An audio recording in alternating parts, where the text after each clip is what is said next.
Hey everybody, guess what? We're back. This is Mr. Extraordin. I'm not alone as usual. I'm with my compadres. Yes, I do know that we don't have another main character over here. It is still a filler episode, but I do have Pila Maseti, co-host of the Nerdgasm podcast. He's also a co-host here on the Africa is Next podcast. He has hot takes on a lot of things. Sizzling.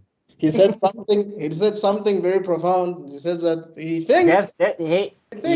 Just a heads up. Awali did confirm for Friday, so we are on for Geek Heresy. So them hot takes, yeah. Yeah. I mean, he said he thinks that it's a conspiracy, but he thinks that Will Smith was Eddie Murphy was replaced by Will Smith. I mean, I'm pretty sure that there might be some truth to that. And we have Buckmeister Cool from Buckmeister Cool Reacts and Master Geek Media. So if you want to know about some geek heresy that he's just mentioned now, check out his channel because we're gonna be doing some wild stuff over there. It's gonna be heated. Sobo. But he's currently in the Shadow Realm, but he's gonna be joining us. Debelo is a host of. He might actually be joining us now if we're lucky. Yeah, and the co-host of Netgasm. So yeah, today we're gonna be talking. It's a two-part, I guess. We're gonna be talking about Blue-Eyed Samurai, and we're gonna be doing Pluto, but we're gonna be starting with Blue-Eyed Samurai. So from episode 3 until episode 8, basically. You know what's hilarious? We were also talking about another chick who hangs around water who's a hothead. And I'm just like, hey, actually, yeah, a lot of similarity. Mizu. No, I think maybe they'd be the best of homies. Good God. True. Yeah, that's true. That's true. This is another one that doesn't listen. Oh. What do you guys think? All right, just to go over this thing with the Blue-Eyed Samurai. One, again, I love the action in this. This action is right up my alley. It is Hollywood action. I'm realizing that the way they choreograph things I think the way they do like one-man army fights in anime is that they kind of have everybody attack at once, and then the main character moves too fast for anyone to react. I think that's kind of what they do. Whereas with Hollywood, it's always the guys at the back gotta just wait. Absolutely right. There's two fights that I can think of from the top of my head that you're talking about. One, Neji versus Naruto, tuning exams, where he's using the 68 palm or something. I don't know what. Yeah. And then 64 palm. Yes, and then another one. It's Sasuke versus Naruto when he was in hospital, and Naruto did the Kageboshi no Jitsu. And dude just starts with Kadon. Man, that fight for me is one of the best fights ever in the show. But yeah, you're right. Anime sort of considers every character that's fighting, like they take them into consideration. They're not just standing there waiting for the main character to beat them up. No, they are attacking. Yeah. I mean, they sort of do something similar like that in a particular episode here. It's the episode. So we're going into the rest of spoiler territory for anybody who's watching this. But that episode where Mizu kills the deaf girl and tries to frame the guy or whatever, or she tries to frame it as this, and they figure it out immediately. Which for me, I felt like that was a bit lazy. I felt like it was a bit lazy story-wise because they were trying to set up tension. Because I'm just like, they didn't actually show how they figured out anything. And from what we saw, Mizu was in and out like smoke. I don't understand how she got caught. Yeah, and didn't she kill like the witness, the guy who came? Yes. Who was hidden? Yeah. No, she killed him first because he discovered them. And then this blind girl, I don't know how. Which, I mean, that scene is kind of weird to me because I don't understand how this deaf girl or whatever communicated to Mizu that Mizu had to kill her. I was very confused. I was just like, Mizu, are you making this up in your mind? Because I don't think you speak sign language. Yeah.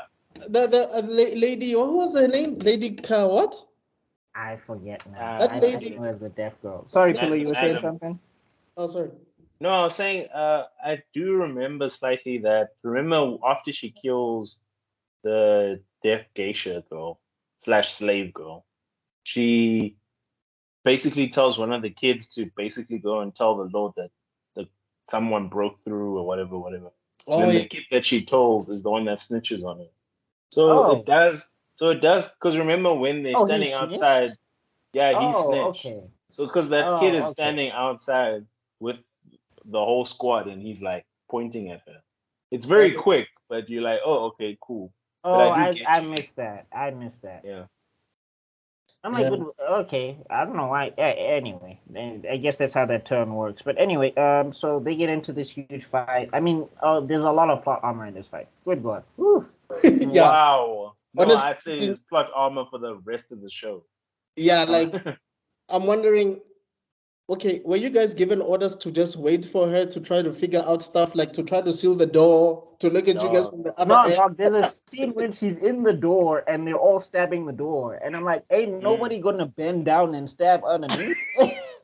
It makes, I mean, at some point it becomes very unrealistic. I understand Look, it's this action, show but I was like, this show threw out realism a long time ago when she was doing the balancing act on the stone and backflipping to slice. But it is like you guys are supposed to be trained warriors. Why are you making such dumb decisions? bruh. Yeah, makes no sense, dog.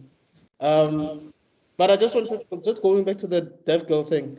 I remember that lady who adopted her said, do this thing, whatever, it's like a, and she'll know what it means. She does it, the deaf girl is like, hey, yo, what am I supposed to? She does it again. That's the Yeah. thing that I was confused on. I was like, Mizu, are you misreading this? Like, maybe that girl didn't want to die.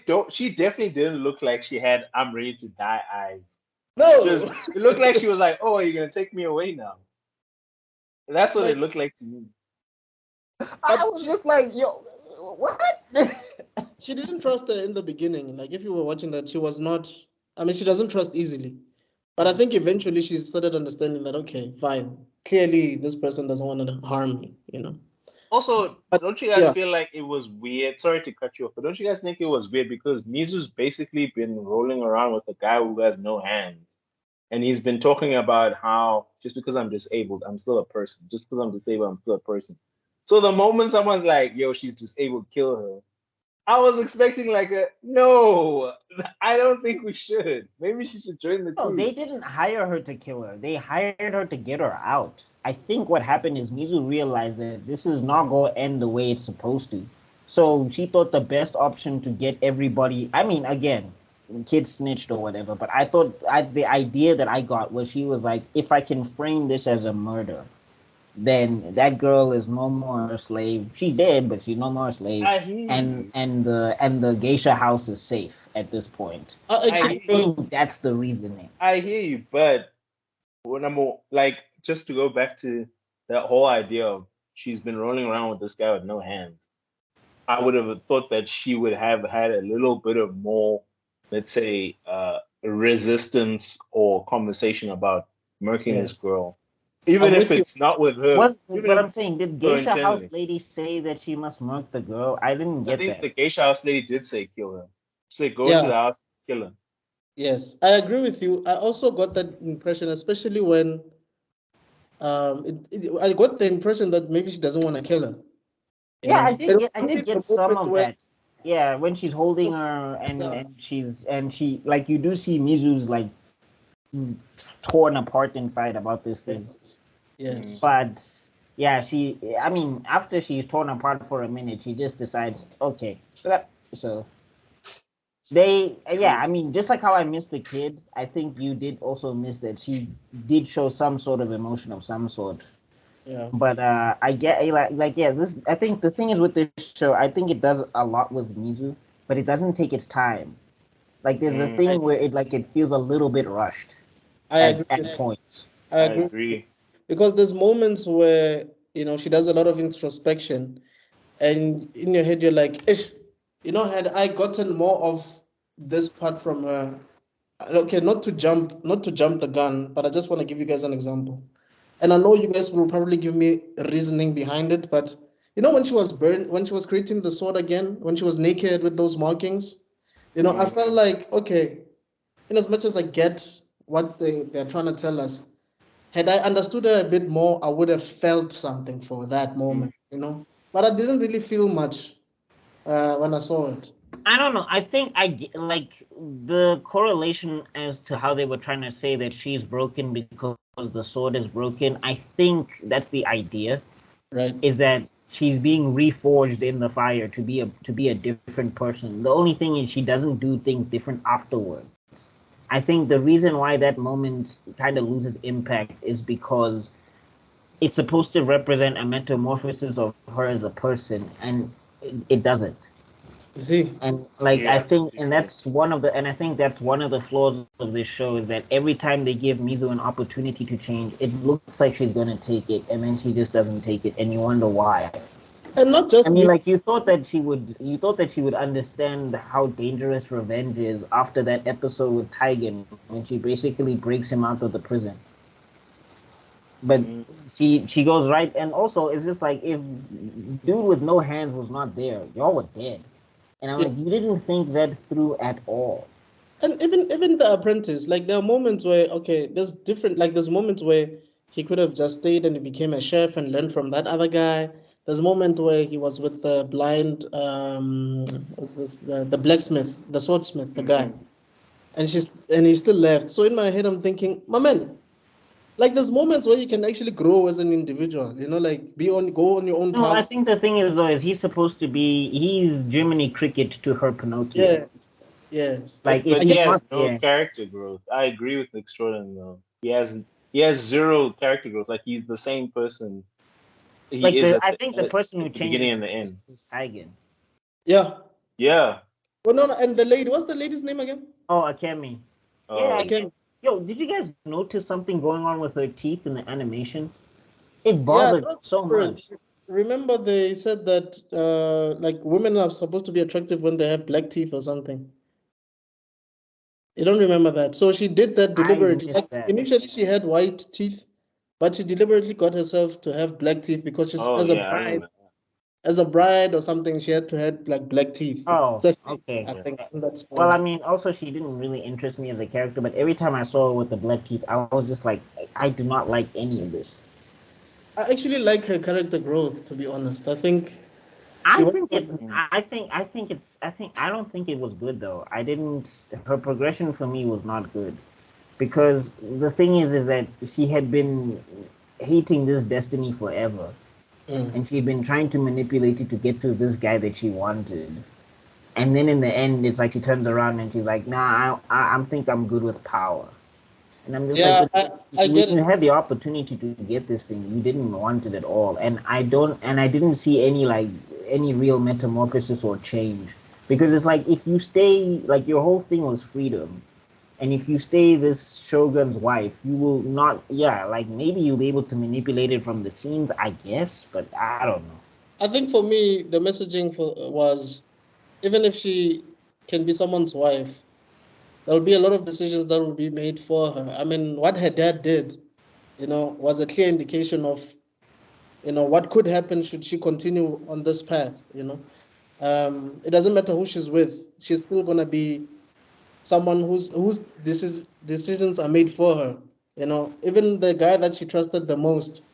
I mean, she felt like the guy betrayed her at a point, even though the guy, like the Alfred, I don't remember that guy's name. And then only to find out that no, he was always looking out for her, So I think she just wants to make her own decisions without people making decisions for her. And for Like her, if she stays the shogun's wife, that's not gonna happen. not necessarily, because what if the shogun just decides to do something that she doesn't agree with? And I think that's why she wants that power to herself. I mean, look at what she did with the Yeah, but this is not a society where the wives get to like disagree and then they get to have like a back and forth about it. I agree with you. I think that's where Her husband fits in there because he yeah seemed like yes he's a lot more timid or can yes be manipulated in a yes way. yes I guess, but like Not the Shogun Shogun. Shogun is him and his wife. But like the son looks like he can be manipulated. yes I that's the guess, question. but I'm just Yeah. like it's for me. It felt like it was weird because I was like, you hated being manipulated, then you turn into a manipulator, and like you're not going to be able to. You're not going to be able to do this the way you want to, because the whole thing is like I'm gonna speak like a church mouse. And it's like you're still gonna have to do that. That guy can be as shy as he wants, but if the shogun, if the son ever feels like he's being disrespected, that's GG's for you. You know, they're sort of trying to play her as this strategist of note. You know, just like how they made her convince a guy to, like, you know, help himself and stuff like that, like instead of actually sleeping with him and stuff. So it's like you can see like this foreshadowing of her being this smart individual who can get away with things. I guess. But anyway, I didn't I didn't really get drawn to her as a character. Honestly, I was looking for Taigen and Mizu. I was just happy that she got character development because it's basically just her and Taigen.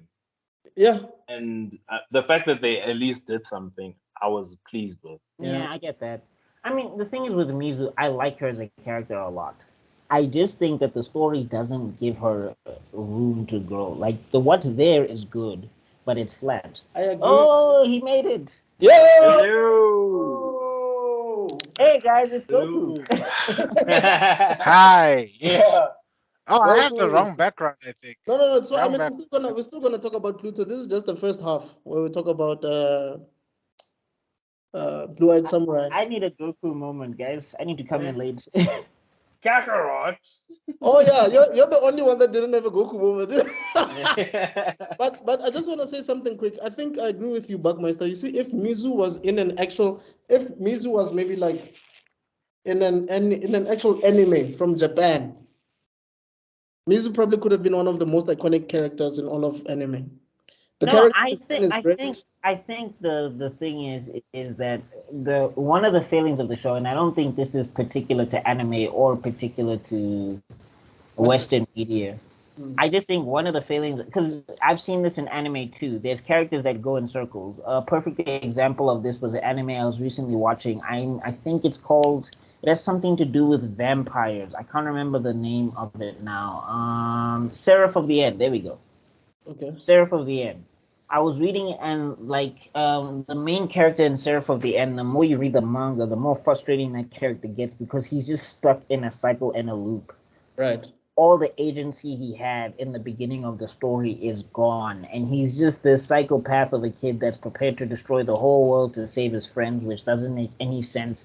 And he's forgiving people who have wronged him left and right. And I know the show's trying to communicate, or the manga's trying to communicate, that the character is mentally broken, but it's just frustrating to be caught in this loop that I got the point by the third chapter. You don't need to. By the third chapter into this arc, I understand where the character is. You need to change it now. You need to do something else. So, right. But with Mizu here, I think the thing is that one of the failings is that they give her a constant opportunity to change. She says she's going to change, and then they regress her again. And it's just like, I understand that for the first 4 times you do it, but if we're on the 5th, 6th, 7th, 8th time you're doing it now, it's losing its potency. I get you, because she doesn't even grow for the worse. Like, she stays exactly the same. Like, there's nothing she does, like, even like killing the deaf geisha girl, or I don't know. I'm trying to think of anything she does where I'm like, wow, she really crossed the line and this changed her character. But I'm saying, I think that's the thing is that they wanted to create. They're trying to create an anti-hero.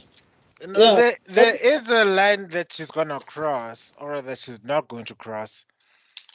And I think they're heavily implying it on they heavily implied it on the last episode where she, quote unquote, is gonna spare the annoying white man so he can go attack the other annoying white man. We must also talk about him, but one of the episodes I love though, which was and it solidified why I like Mizu a lot. I like her. I don't think they progress her as much as they need to, but I do think I like her. One of the episodes was that Onryo episode, when it was telling like her backstory. First off, that samurai dude is a bitch. that dude that she was with, he ain't shit. He ain't nothing. Oh my husband. He was so mad. I was so mad. Husband, I think a lot of women need to watch that episode and be like, yeah, I know this nigga. I was so mad because I had such hope for the guy. I had such hope for him. Because Yeah. he was cool. Disappointed Like you they about were him. developing. I liked the relationship. The relationship was solid, and then he loses one fight and he turns total bitch man. But did he have to? You know what? Maybe I am. Okay, wait, looking at it from which different husband is this? Mizu's The guy husband. Don't you was remember fighting the with episode Flashback of the husband. Unreal, the flashback? Oh, yeah, Did spear he guy. have to die? Did he have to die? That's what I'm saying. He should No, have because- helped. No, because but he listen. killed Mrs. Mom. Let me He let me killed give Mrs. bitch niggas a rope here. So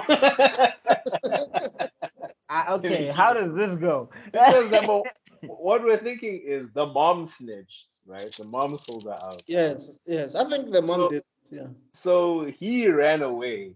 That was his crime. That was his crime. Yeah. Yes. I'm trying But- to look for my notes. It's yeah, bitch Continue. nigga husband. Right there. So then he runs away, and then he comes back. He comes back, and he He wants didn't to help. He He did did- not help. But he came back. He could have easily have been like, "I'm out. I don't need this." No, dog. But his he came moment back. of So truth was I'm when not he saying. was facing 6-7 samurai. That was the moment to jump in, dog. So I'm not saying, "Oh my gosh, my husband's back. We need to be together again." All I'm saying is, does he have to die? It, He I can said just she leave. Killed she Mrs. asked Mom, she dog. asked for But help, the dog. mom Let's snitched. respect- She also No, I'm didn't saying care about. she asked for help, dog. Like that was the one dude who promised her to see her as she was supposed to be seen. And the minute that she needed that, he turned into everybody else. And it was like you're supposed to that know a- better than that. Is that a crime worth death? That's all I'm saying. No, it's a crime because Let me tell at that you. moment, Let me Okay. explain. or Can I explain die. something? Okay, Can I explain okay. something? Okay. Can I explain something quickly? Yeah. This is how I saw it, right? Yeah, he was a bitch nigga, and then he came back. I agree with you. I don't think that was, reason for him to die and whatever. Ne? And he apologized. I get that. But I think he died because he killed Mizu's mom. Despite what Mizu's mom did, it's still Mizu's mom. So Mizu was probably thinking, yes, I know my mom was wilding, but you shouldn't have killed her because I'm gonna kill you. I think that's what happened there. Fair enough. No, it felt I'm like going she was to. done with both of them. I think it felt like she was done with all of it. Yeah, I but think- she was not gonna kill them until the guy killed the mom first. I wanted to add to that, rather to add a little bit more credence to what Backmaster is saying in this context. Her decision, but they were busy wrestling. While they're busy wrestling in the background, she was actually beginning to walk away. Yes. That symbol for, and then when he killed her and then she killed him, Exactly. it was symbolic to her deciding to cut off any ounce of what remains of her humanity. She wasn't necessarily Because just the killing. whole thing is that She him wasn't. turning She on wasn't her. necessarily just punishing him for killing her mom and stuff like that. There may be evidence for that, and I won't discount that. But I'm trying to just say, for me, the more pertinent thing, she was basically pulling an Anakin with the younglings. She's killing the last remnants of her humanity at that moment. Anything that's gonna keep her from the path of vengeance right now is something to hold her back, and she will not tolerate it anymore. She was purging she was purging what kindness was the left in her, and it was symbolized in the only man that ever saw her for her. No, you've sold me. That was. I think you got. Yeah, no, that's I yeah, see it. that makes sense. That makes sense. She Yeah, was basically he should have getting. just said it first. She was getting her Sharingan, a Mangeku Sharingan. Yeah, I get it. Yes, Yeah, yeah. because the other thing is, right, when he turned on her, that was her whole childhood all over again. That was every Japanese person looking, and like that was the one guy who promised her who gave her the hope that she was different to him. Pella, she almost gave up her warrior life. Yeah. She almost gave up her warrior life for this dude. She put on the makeup and everything. She was not going to go for vengeance or anything. She was just going to be this man's wife and call it a day. She was trying to learn how to Because cook. this guy, I'm saying, like, because this guy was giving She be- her something. He was giving her something. Like he took her horse riding.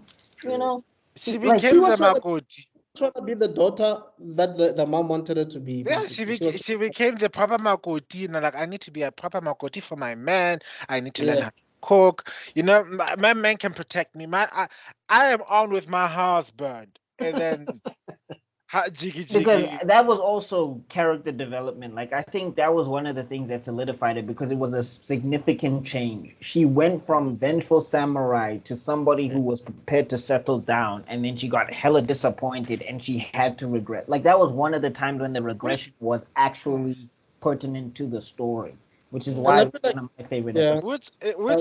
Which I know is a common thing that pushes the narrative because I find it like a cop-out writing in some cases because it feels like no, she has to be because people will be mean to her and then look, she tried to be a good person, but then nothing happens and nothing comes out from being a good person. But for me, it always feels like yeah, shit happens in life. People that you're supposed to be kind, people you are supposed to kind to turn out to turn out turn out to be assholes at some point in their lives.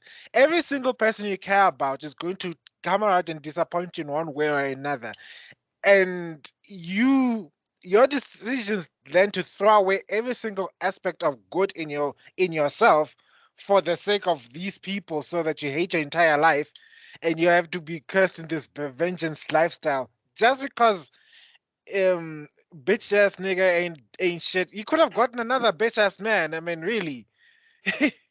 no, I get you. I think I But think I think the I thing don't is want though, to. is that one is that was set up by her mom, quote Yeah. unquote. So Mizu was doing it for her mom first. Like it Yeah. wasn't because of him. He Yes. only turned out to be a somewhat decent man in this, because hey, outside of Tiger, slim pickings. Even Tigan is question It's mark. questionable. I think the only decent man is the blind No, guy. he's Obviously, he's it's not not. he's not that questionable. He starts out questionable, but he's not that questionable. Not really compared to everybody else. And the But chef. yeah, and the chef. But I'm saying like yeah, so she was doing it for her first. Then that guy turned out to be somewhat decent. Then they actually get to the point where she's prepared to actually show him who she really is. And he encourages it. And then when he's winning, it's all great. When she kicks it up a notch and breaks the dress, then now the nigga mad. And it's just like, but why? And I think and the thing is, she regresses because it dredges up everything that she thought she buried or everything that she thought she was going to bury. Like she wasn't in it to get a man. It wasn't about getting a man per se. Like Mizu is, and it's a frustrating character trait because she refuses to be happy because she's like, if I don't get my vengeance, and it's like I don't think you need it. I think you'd be fine. I But think no, she's constantly trying to find something to live for, because I guess her life doesn't really have much meaning without that. If you really think about it, like if she doesn't go out seeking vengeance, what else is there to do for her? I mean, everybody sees her as a demon. Nobody wants to hang around yeah, her. but like to Develo's point and like why that Unreal episode was like really impactful to the story and why the story needed Just a it. second and take this call. No, not a problem. But like to Develo's point and why the story needed it was because that guy, in a sense, before he turned his back on her, taught her to see herself as something else. Mm. She didn't need vengeance until that happened. Like there was a point where she was good. Yeah. Everything was good. She was sleeping again. I don't know if She, it was just me. Sorry, but yeah. I don't know if it was No, just go ahead. me, but like compared to other vengeance stories or revenge stories, I felt like her revenge was not that, what's the word, like urgent or necessary. Because I don't know why when I was watching this, I kept thinking Kill Bill, Kill Bill, Kill Bill, Kill Bill, right? And they'll even make a few references to Kill Bill throughout this. But I'm like, when they show the bride get shot in the head and all that stuff, then I was like, damn girl, you deserve your revenge. And like, the Vaseline guy and all that. I was like, you know what? These people deserve to die. Vaseline That's how. guy? Oh, sorry, I was referencing a Kill Bill character. You know the I'm Buck and I like to fuck that guy. Oh.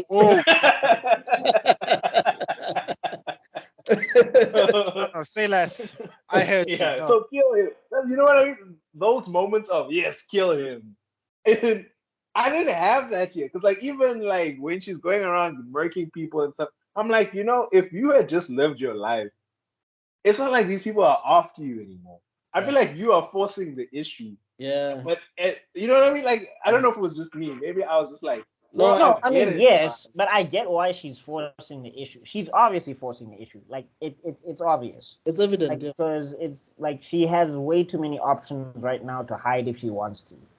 But I get why she's forcing the issue because it's just like they call that like this is it. This is everything they made me. And I'm like it's like yeah, it's not fair that I must be this horrible thing where I was forced to run as a child forever and ever and ever, and these dudes just get to chill at their ivory tower and nothing happens to them.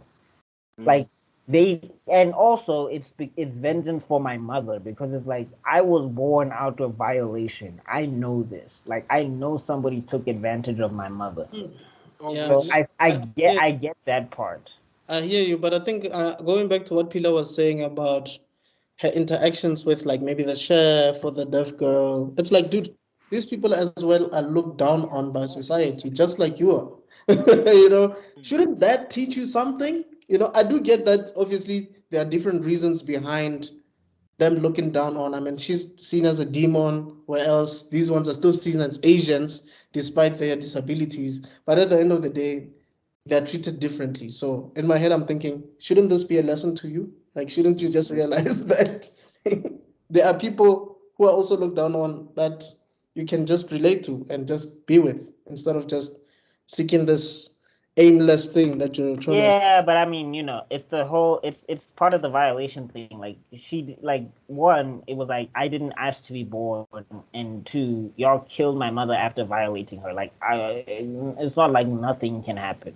I understand where the motivation is coming from. I just think that they don't when they're supposed to have moments of character development for her outside of that Onryo episode, they never commit to it. I think that's one of the biggest issues.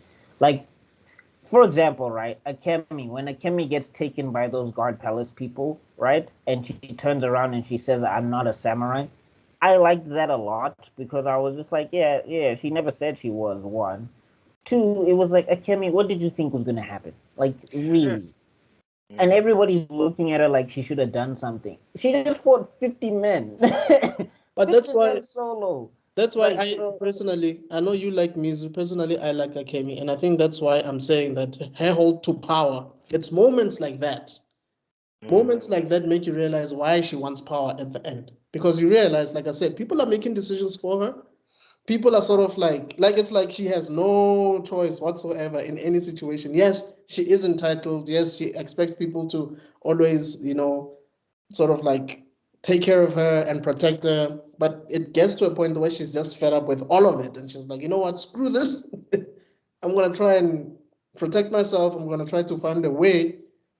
yeah, but Mizu did that for her protection. No, I agree with you. But, I mean, look, her weakness is that she's ungrateful. She's entitled. She's spoiled. I'm talking about Akemi, not Mizu. Because I mean, obviously, Is he though? Mizu didn't She own is anything. not Mizu that doesn't own okay. anything. Spoiled is not the word. Ungrateful But I can get, but spoiled is a bit of a stretch. spoiled is not the word. I think the word is it's headstrong. Like most of the women in this show, they're headstrong for no reason because it's just like you went into the wilderness. You have no skills of survival, and you just want to find your boyfriend, who said that once he gets his honor, he's coming back. And okay, fine, you don't want to marry. No, okay. I also wanted to add a little bit of few context on that. That boyfriend is dumb as hell. If he can't get over himself to marry you, to marry you so that he can go live the rest of your life in peace, but he has to, for the sake of quote unquote honor, something that you can't eat, sleep, or okay, I'm not gonna let me censor myself. Yeah, hey, You honor can't has a lot to do with a lot of things. Yeah, but you can't eat honor, you can't sell honor, you can't do anything. She Yeah. needs a practical man who can say, "Girl, if I can't marry you right now, your douchebag father is gonna sell you off." So the first thing out of the like, let's get married, and that's what she was trying to communicate to this man, like, bro, I don't have time for you to go chasing around for this imaginary honor. So he made his choice in a sense, and then she No, had to I wait. mean, I get that. I get that. Yeah. I'm just saying that she constantly puts herself in danger and then is surprised when the danger is there. And I'm just like, that was one of my things with her. I'm just like, look, they told you to hide in the cellar. Why are you out there with a knife? I die free. You don't want to. The minute that the people are there with the blades, you cower. You did not have a face of a person who was ready to check out. And then two, you're mad at her for not protecting you from the guard people. And okay, I get that, but I'm just like, she just fought 50 men solo dolo by herself to protect this geisha house that you bonded to. Like, And Mizu the did not have the audacity strength and to the now absolute fight another audacity to people. tell Mizu to attack like she's like her chosen Pokemon. Mizu, I choose you. Like, that's what I'm saying is where Kemi gets to me a little bit, and I'm just like, everybody needs to just think a little bit about this situation because there's no way Mizu had the strength to now deal with two other people after she fought a whole house of assassins. But anyway, Even if she did, the absolute audacity to think that she would just listen to you for the sake of listening to you. Entitled. Yeah, so but anyway, yeah. I get that. I also get the fact that it had to take the other lady from the geisha to like, woman, you are in the most privileged position of power that any woman would die to have. And here you are complaining. We came and slept our way throughout all this town, all the villages in town to come see this princess, and it turns out to be you. And here you are, all pouty face and say, "Oh no, I'm marrying what?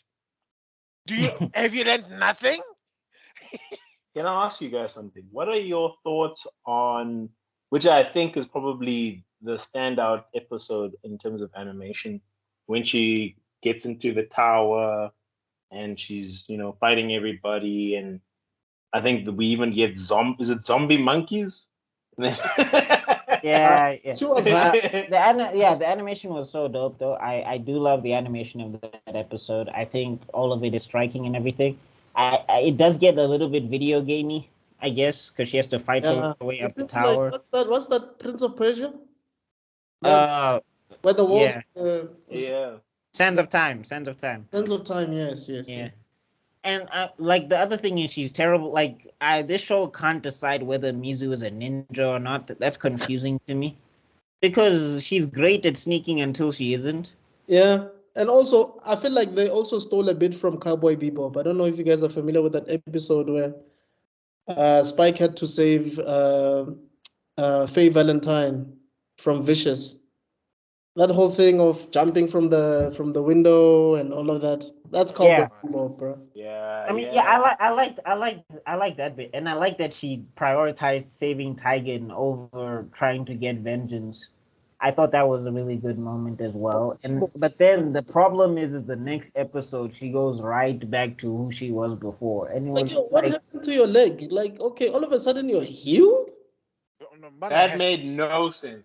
Her stat boosts are off the charts. I look after she backflipped off the rock to cut somebody in half. I accepted that Mizu is superhuman.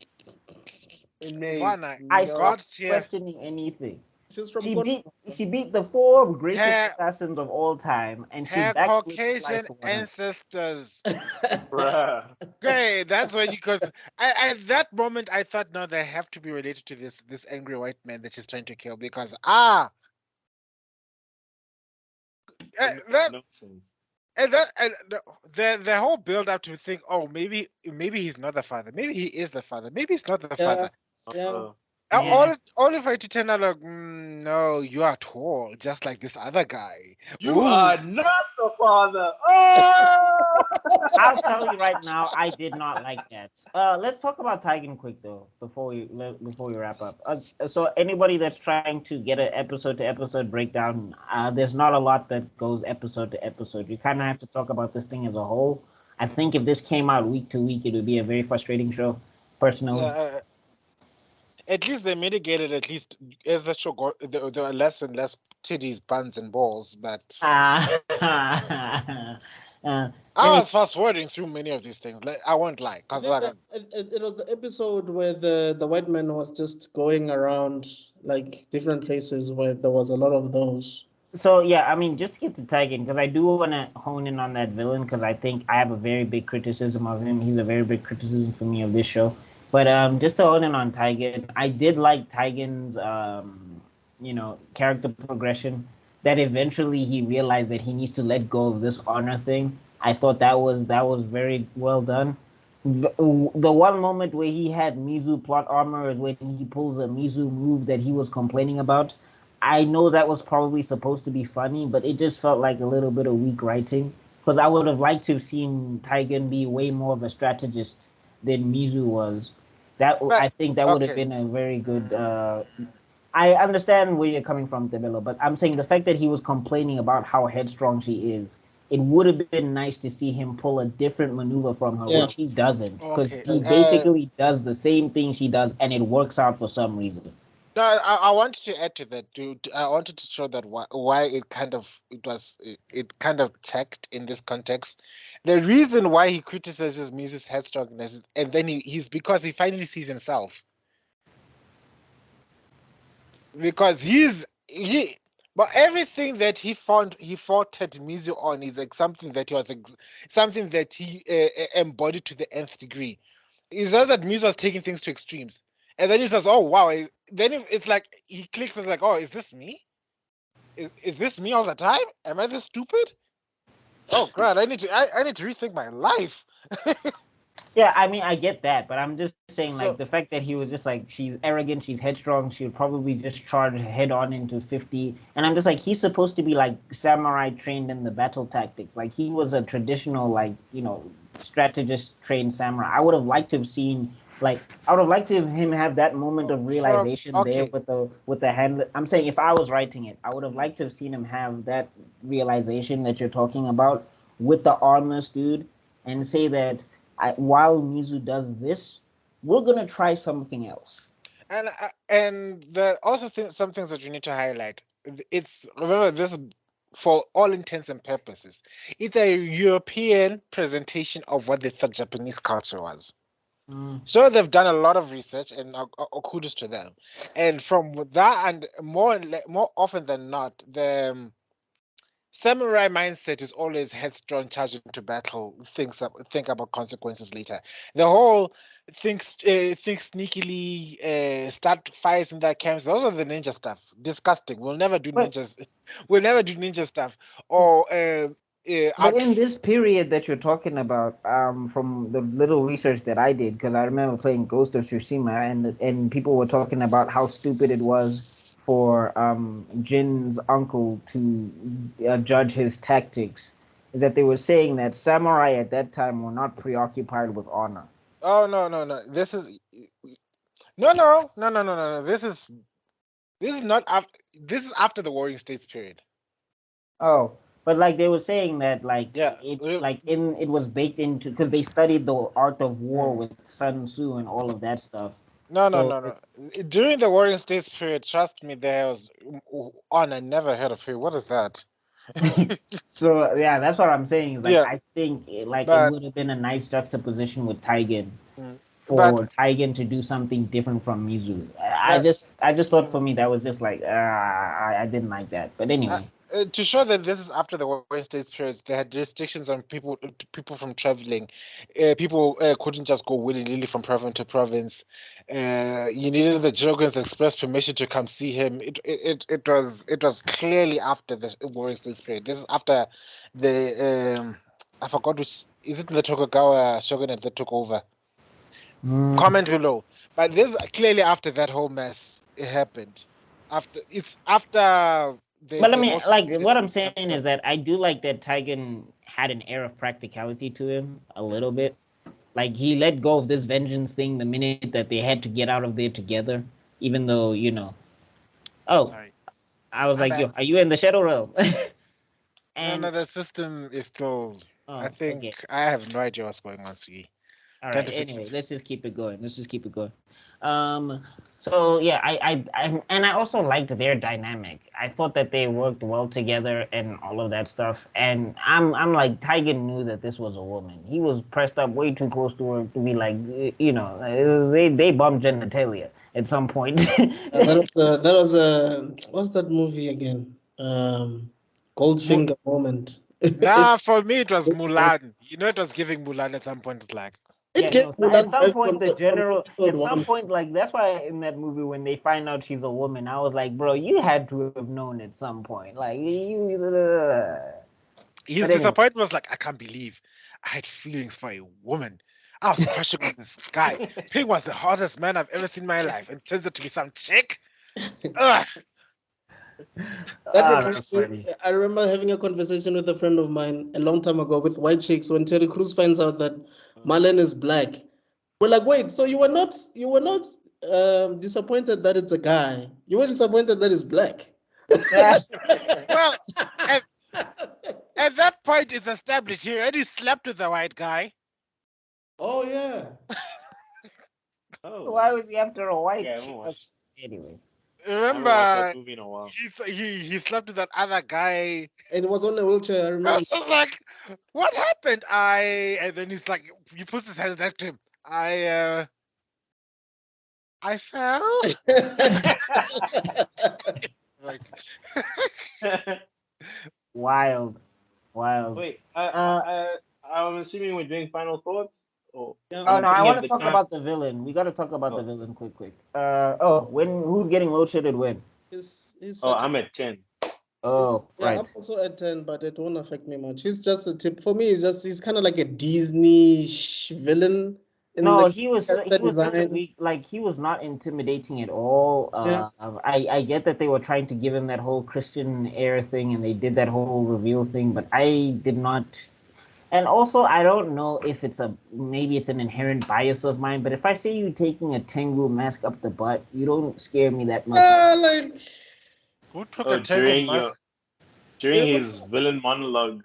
Yeah, it was just like You took a tango mask up the butt? Did I remember miss when I was something? telling you when I was you telling you probably fast forwarded through it.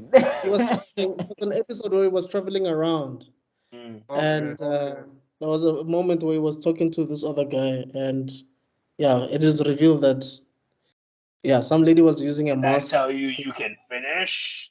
Yeah. And I think the thing is, up until that point, he hadn't done anything to establish himself as scary. So when we get to that Well, moment and I see him chest-haired, Tengu mask up the butt, I'm like, dog, you have not shown me that you're scary in the slightest. What you've shown me is that you're freaky, and that's about it, I guess. Yeah, I want like one. The thing you get about him is that he's a practical, he's nonchalant, he's obscenely overconfident, and yeah, sure, there are elements that show he is skilled with a blade. For what reason, I have no idea. Right? So like, wow, are you that good? How are you so good in combat? What did you do? Since when do you know the samurai way? Like, Hey, Chief. That there was were just two of. Also, I mean, like, I there's mean, there's you so are many straight up. moments where Mizu could kill him, and I'm just like, why is she not taking? Like, this is not the character you guys have presented to me up until this point. Like, No, why no, is she taking I the time? wanted to say that there were moments where it was reminding me of Count Dooku's. Like, why are you so skilled suddenly? Two warriors, two elite warriors in the middle of Shabila pose. Like, And everything. It was actually frustrating. He's then a you technical genius. He's a weapons master. He's also good with swords. He's great. and he's negotiating with the Japanese. It's like, okay, so you're this all-rounder guy. You're And then also he killed, negotiating with the Japanese. Like you can do everything, and Muswena. he killed the shogunate. And then the wife said, "No, those men have showed they have no honor. They must stay there and burn." It's like, bitch, you do need a candidate, don't you? Also, they didn't all conspire. No, bitch. They failed. They must die. As is the way. Right? And I think they noticed that. I think that's why they sort of like alluded to like season 2 because they realized, okay, he ain't the main villain. Like, there's no way Yeah, this. but like, there's no like. I think that's one of my things that I'm just like, they can't stretch this out. I'm not gonna watch season 2. I don't care if it comes out. You're gonna watch it without me. I'm so sorry. I do not have the energy. I don't have any more energy. This to watch is it. your Ahsoka. You're checking out. I am done. I was. Yeah, because to me, it seems like what's gonna happen is he's gonna turn from villain to ally. Then he's gonna be like an anti-hero, and she's No, gonna have to no. be facing people from Then London. it's going to be the Lost Princess arc basically. It's going to be she's going to go into London, then she's going to be hated in London for totally different reasons. Because here she was hated for being No, it's blue-eyed. like Then she's going to be hated for being that's- Japanese, and then she's yeah. going to be like she doesn't fit anywhere. And then obviously, the Samurai Boy is gonna realize, oh, my bae has gone across the seas. I'm gonna go after my beloved. It's going to like, my love, I've come to rescue you. I don't know how many times we've seen such stories. Ugh. But we'll see So, how it goes. Like, I'm just saying, I think they should have Oh, closed it you- out this season. I think they you- should have closed it out this season, and then if they wanted to do a And- season 2, have the white people just go to Japan and declare war and call it a day. and trust me, since I know it's Netflix, I know what's going to happen. Season 2, mid-season 3 cancelled. Yeah. Yeah, So- I just think that they should have kept it to, like, they should have just said that. Well, of course okay, they should have. like they could have just done the thing where, like, she kills the dude, and then it's like the other two white dudes are like, he got killed. He was supposed to be untouchable. Who is Yeah. this person? Who did what? They're messing with our network, and then they just go after her that way. Yeah. And then Also- she's living a peaceful life on the island, and then she has to do it John Wick style, where they take her out of retirement. That would have been much better than her going to London. Also, don't they keep alluding that there were 4 white guys, and then she keeps saying there's only 3 because I killed the other one. Who is the other guy that we never get to see?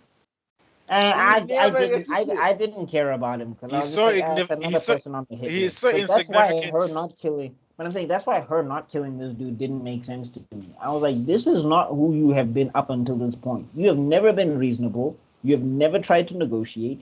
You've never looked for information. You And- usually have just been slice and dice the minute you get there. So And Mr. where Bad is this Guy. coming from? This is the kind of stuff that always bothers me. Like, do you speak English? Or was this guy speaking to you in Japanese? Like, Yeah. like, were you speaking Japanese with this guy? Was this guy speaking Japanese to everybody? I'm guessing so. I'm guessing so. Okay. Hey man, it is what it is. Anyway, He's the evil Batman. He knows all the languages. He knows all the martial arts. He's evil Batman. guys, let's So say- he was praying in Japanese when he was in the chapel, and was telling God like it's going to make people gonna worship help you. him or whatever. I don't know. It's soapy logic, dog. Everybody speaks different languages and soapies, and they all understand each other. That's true. Okay, that- guys, let's share final thoughts quickly because I want us to Okay. get Yeah, again, great concept, possible iconic character, but you guys didn't flesh it out enough. Looks great, but you guys didn't flesh out this character enough or the world enough, I Yeah. think. Yeah. And also taking her to London, bad idea. I would retcon that immediately and just have her kill the dude in his cellar and go back to Japan. Okay. Peter? Okay. Yeah. Oh, I was gonna say some good moments of writing and fleshing out. Unfortunately, not distributed to all the characters. Great visual fight scenes, even if they are a tad bit unrealistic. The hook is not strong enough for more than a season 1. No disrespect, and that's where I stand with the show. My thoughts simple. Look, it's not a nothing burger, but it's not worth it's not worth the 8 hours I'd give for season 2. Sure, there are some historically relevant moments, like the fire that happened in Kyoto is a historical event, by the way. People don't know that Kyoto did burn down to the ground. It did happen, which led to which was basically like the countdown sequence to the Meiji Restoration. We'll talk about that in another time, maybe when you're talking about Kenshin. But apart from that, it's respectful to the Japanese culture. People were busy bleaching dyeing their teeth. Women are doing strange things to themselves. It was a hard knock life for both genders. But apart from that, it didn't pull me. I can't say I was. I was intrigued. You know, it's thoroughly forgettable in my mind. Come at me, it's fine. Yeah, I share everybody's sentiment. I think it could have been done a lot better. there is something good there. I think that's why it was even greenlit. But it just feels like it lacks a bit of authentic storytelling in some aspects. It effed up the landing. It lacks a lot of follow through, I think. I Yeah. think they set up a lot of things just to drop them. And it's Yeah. like that's always frustrating when a story does that. Yeah. Like the reason why the Onryo episode stuck out in my mind so much, because that was the first time we saw Mizu in a different light from where we had seen her up until that point. And then they did follow through on that. And then they actually show why she reverted backwards. I think they needed to do more of that throughout the series. Right. Anyway, yeah. Those are our thoughts, guys. Please let us know your thoughts in the description down below. And thank you so much for checking this out. All right, now we're going to be doing Pluto. See you guys in the next videos. Cool. Cheers, bye. Bye-bye.